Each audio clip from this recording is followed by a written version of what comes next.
नमस्ते, मैं Sanjeev Kumar sunshine hospital से। ये वीडियो में मैं ये समझाना चाहता हूँ कि पेशेंट अगर डिस्चार्ज होकर के कोरोना का अगर घर आ रहा है तो आपके पास क्या क्या इंतजाम होने चाहिए। जैसा कि आप देख रहे हैं, मैं जस्ट अभी अभी हॉस्पिटल से डिस्चार्ज होकर घर आया हूँ। अब मैं आपको घर के अंदर लेके चलता हूँ। कुछ लोगों के घर में इंडिविजुअल कमरे हो सकते हैं, कुछ लोगों के घर के अंदर ऐसे इंडिविजुअल पर्दे का सेक्शन हो सकता है। ये वो मेरा कमरा है जो मेरे पेशेंट के लिए होना चाहिए जब मैं अपने घर में आ जाऊं। अच्छी लाइटिंग और एयर, खाने के लिए adequate fluid, juices, soups, cut fruits, entertainment के लिए रीडिंग इंस्ट्रूमेंट्स या मोबाइल। जो लोग अंदर आके केयर करेंगे उन लोगों के लिए hand sanitizers, gloves, mask and face shield, और पेशेंट के लिए एक चेयर, कुछ सामान जो मैं बाद में समझाऊंगा, और एक बेड।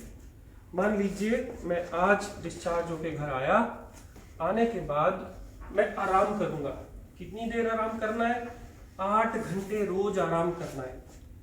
कैसे करना है? सीधे लेटने से ऑक्सीजन का सैचुरेशन ज्यादातर कम रहता है। हमने हॉस्पिटल में ये देखा कि अगर मरीज उल्टा होके सोए, जिसे कहते हैं प्रोन वेंटिलेशन,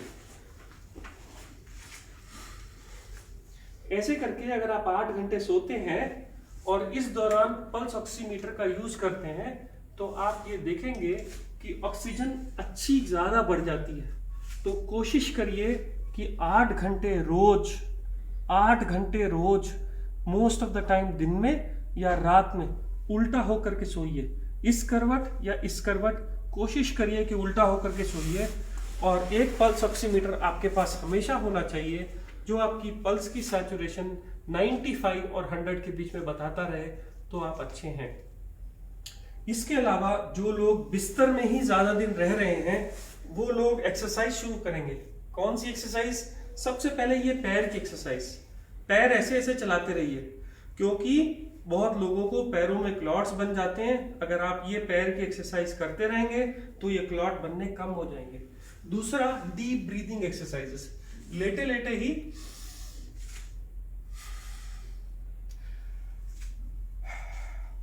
गहरे गहरे हल्के हल्के सांस लेना है। हमेशा नहीं लेटे रहना। 3-4 घंटे बाद या तो टेक के साथ और या बेड के किनारे पे, अगर आपकी हिम्मत है, बेड के किनारे पे एक्सरसाइज करने की कोशिश करनी है। कौन सी? पैर चलाना है, हो सके तो हाथ चलाना है, और हो सके तो डीप ब्रीथिंग एक्सरसाइजेस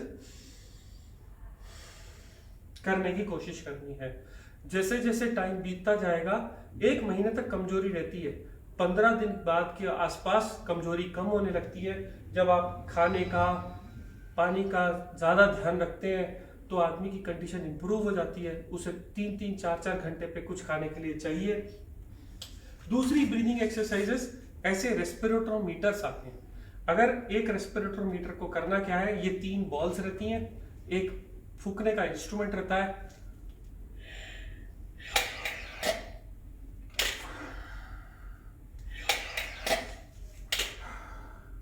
ये गहरी सांस अंदर खींचो तो बॉल उठती है। कितनी बॉल आप उठा पा रहे हो इसके ऊपर डिपेंड करता है कि आपके चेस्ट के अंदर, आपके लंग्स के अंदर कितनी ताकत है। इसको पलट करके अगर आप फूकोगे तो बॉल ऊपर उठती है। ये 5-5 मिनट के लिए हर घंटे 2 घंटे दिन में करते रहिए। इससे 2 बातें होंगी, आपके लंग्स के अंदर कैपेसिटी बढ़ जाएगी, आपकी ब्रीदिंग कैपेसिटी बेटर हो जाएगी। जब ये चीजें आप बेड में करने लगेंगे, उसके बाद आप बेड से बाहर निकलिए। बेड से बाहर निकल के 1 घंटा, आधा घंटा कुर्सी पे बिताइए, जिसमें आप अपने पैर रेगुलर चलाते रहेंगे। ब्रीदिंग एक्सरसाइजेस, आर्म्स बाहर ले जाके सांस खींचनी है, आर्म्स अंदर ला करके सांस छोड़नी है, पीछे खींचनी है, आगे छोड़नी है। ये एक्सरसाइजेस आपको रोज करनी है।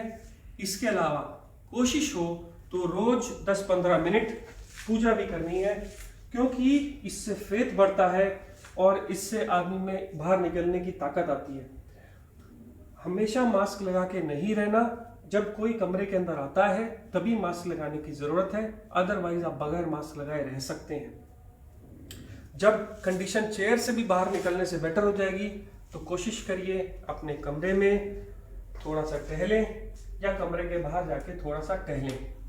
दूसरी बात, खाने पे बहुत ज़्यादा ध्यान रखना है।